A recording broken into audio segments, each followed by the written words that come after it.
Hello, everyone, and welcome. Hi, guys. We're carrying on with your little powerful book, Jean. We're at chapter 5, lesson 5, number 3, and that goes, never be offended by what another says. What's in them comes out of them. Absolutely. It has naught to do with you. And the example in my book was Yes. dear sister. Okay, so just before my results came out for finals, we're going to do midwifery down the hill. I worked in a gynae ward at the Gen, and the boss sister there was a battle axe of note. Okay. And I was the senior nurse, and I was in the duty room, in the sluice room one day, and I heard the shouting, "You blithering nitwit!" I know he's been shouted at by her. But she continued shouting. Like the third or fourth time, I decided I better appear outside. So I appeared outside and she looked straight at me and said, "You blithering nitwit, come here." It was you. It was me. I said, "Yes, sister." So thereafter, I was known as the blithering nitwit in Ward Oh, 17 at the yes. Gen, okay? I wasn't offended by it. Kind of shocked that she didn't want to call me by my name, but anyway, wasn't offended. And then the interesting thing was, my results came out, and off I went to the Queen Vic. So the Queen Vic to do midwifery was opposite Children's Hospital, down the road from Fever's Hospital, and down the road from the fort. Any of you South Africans that know what happened in the fort, if you Yes. don't, go and Google it, okay? And I think it was like 3 months later, I was sent down. I started in labor ward, which was like a nightmare for me because, as I said, I didn't expect a baby to come out of such a little hole. So we all fainted on the floor and were dragged out by big sisters, medical students and nurses alike. They ended up in the passage, okay? Yes. I was sent down to admission ward and I'm helping down there because we were full upstairs. So a lady's busy pushing and breathing, and she says to me, between pushing and breathing, "I know you."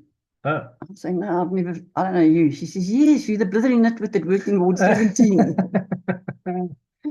So I learned very quickly not to be offended by what people said to me. I spend my day blowing what you say to me in front of you off my hand, because otherwise I too will go into effect. And we get offended by what somebody else says to us, and it's got nothing to do with us. It's got to do with them. You are talking about a situation, a element of society today Yeah. that is so offended It by causes, everything. causes all the problems. Yeah, We spend our days being offended by something that's got nothing to do with us. yeah. And even if it has something to do with you, it's probably not true. How do you And does even it know? matter? Does Does it it matter even what you call me? exactly? Does it even matter? Thank you, Sister Nell. I'm sure you did and gone, but those of you who remember you, thank you. You taught me a great lesson, okay? Yes. So don't be offended by what others say. Human But how do beings, you do that? Because like today, there's all these youngsters and everyone, oh, you told me this and this and that, and they're going a downward spiral. see, here goes back to my granny, because most human beings for me are stuck in victim mode. Hmm. They're stuck in plum, poor little old me. They're stuck in blame. Yes. Somebody else is to blame for all their trouble, which is not true. But that's what we brought up to believe. The teacher was horrible to me, so therefore, which is a load of nonsense. The teacher's just doing her job. Yeah. So I don't know if you don't start teaching that to your kids at home, they are in trouble, and especially when Mhm. they become teenagers. Yeah. So it becomes a huge problem. I've got people that are offended, and we're all sitting in our 70s and 80s. What a load of crap's all I can say. Really. Blow it away. Don't be offended by what the neighbor says. Laugh, smile, say thank you. I find it so strange how some elderly people almost become childlike No, again and get offended and take things so I personally. wonder if they've ever grown out of that, though. Yeah, that's the I thing. can't help thinking they haven't, because I think most of us really do are stuck in victim mode.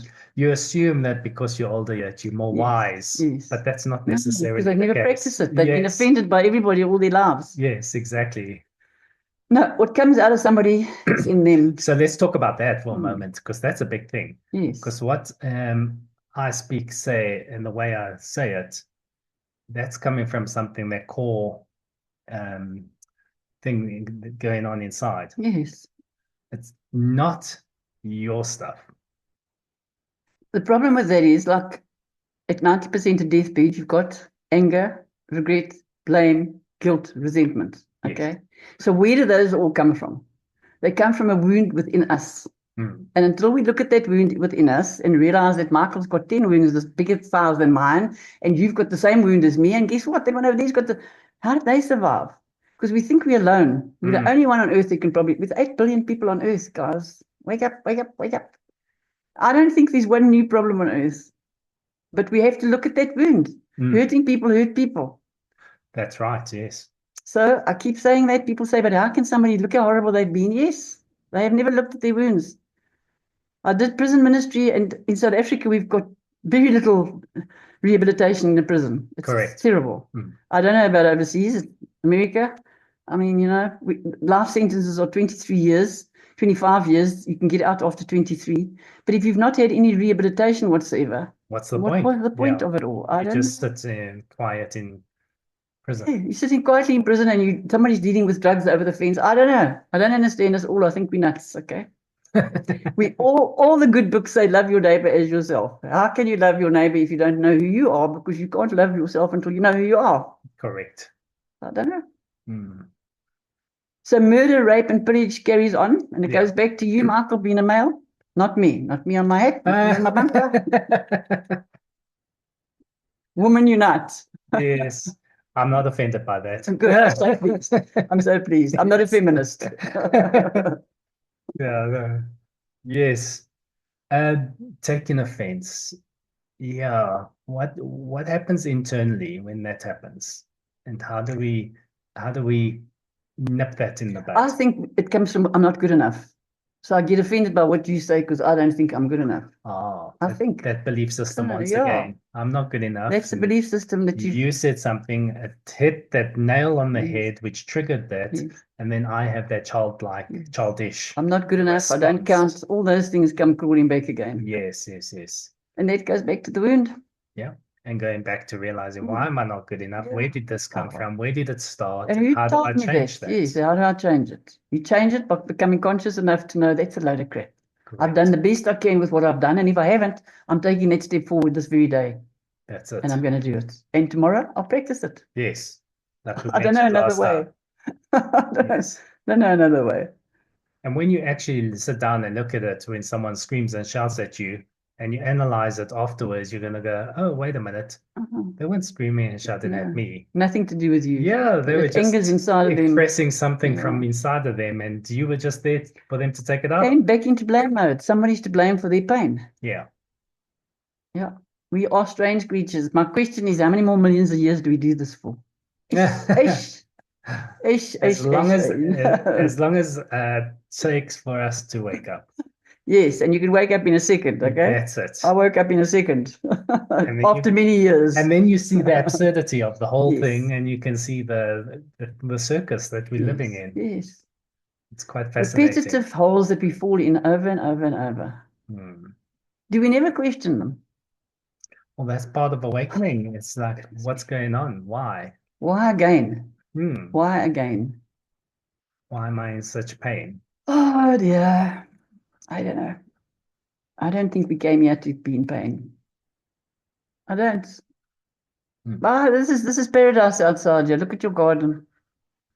Paradise. It is paradise. That flower's got more intelligence than you and I have, and we God's most intelligent creatures, I'm taught. I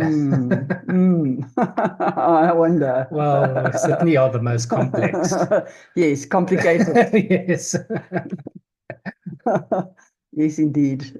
Okay, well, let's see. Shall we set a challenge on how we can be less offended over the next few days, weeks, months, however long it takes, and for us to, when that something triggers us, we can just go, oh, wait a minute. What is going on? What's going on? Oh, it's got nothing to do with me. Nothing to do with me. Shake it off. And do say in front of the person that you think's hurting you. Yeah. Say, thanks. And smile. What else can you do? You can't change others. You can only change yourself. Yeah. They'll probably hate that. They'll find another thing to pick on you. That's it. That's just another shame. thing to be offended by. Yes. So yeah, join the challenge. Go out there daily see if someone offends you. Where's it coming from? Why is it Yes. offending you? And where does that wound come from? Yeah. Nip that in the bud. If And you practice those words. Thank you for caring enough about me to tell me your truth, because it is their truth. It's their perception of what's going on. Yeah. But I don't have to pick it up. Yes. Yes, exactly. So perceptions are your truth. And What is then- the truth? Your truth, my truth? And it's also to see how do we react or do we respond? Oh, yes, exactly. Because if we react, it means Mm. we've been triggered by it. Yes. And if we respond, it means that we can handle it in a And we can healed support the situation. person that's standing in front of us being horrible. That's Yes. it. And we can change their point of view as well. Yes. So they can lash out at We can get us. them at least maybe to take a step sideways. Yeah, they can scream and shout. And if we don't react and Yes. scream and shout back, Yes. we respond calmly. No, absolutely. We automatically shift that whole dynamic. Absolutely. And it's beautiful. Yep. Good. And long overdue on Earth. Sure. Well, if we're not going to do it and start it and get other people to join us, when's it going to happen? One by one. That's it, if need be. I agree, one by one. Or maybe 100 by 100 watching Who this. knows? Who knows? Thanks, Jean. Thanks, guys. Wonderful Thank chatting you. about this. And we will see you next time. Cheers, guys. Bye. Bye.